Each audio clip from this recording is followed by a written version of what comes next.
కుమార్ అనే నేను శాసనసభ్యునిగా ఎన్నికైనందున శాసనం ద్వారా నిర్మితమైన భారత రాజ్యాంగం పట్ల నిజమైన విశ్వాసం, విధేయత చూపుతానని, భారతదేశ సార్వభౌమాధికారాన్ని, సమగ్రతను కాపాడుతానని, నేను స్వీకరించబోయే కర్తవ్యాన్ని శ్రద్ధాశక్తులతో నిర్వహిస్తానని పవిత్ర హృదయంతో ప్రతిజ్ఞ చేస్తున్నాను.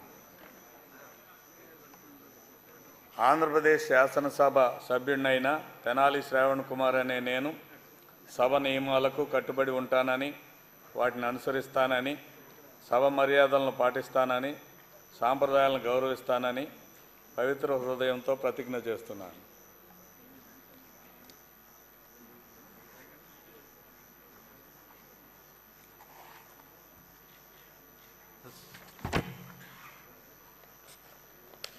శ్రీ శ్రీధర్ ఆరవ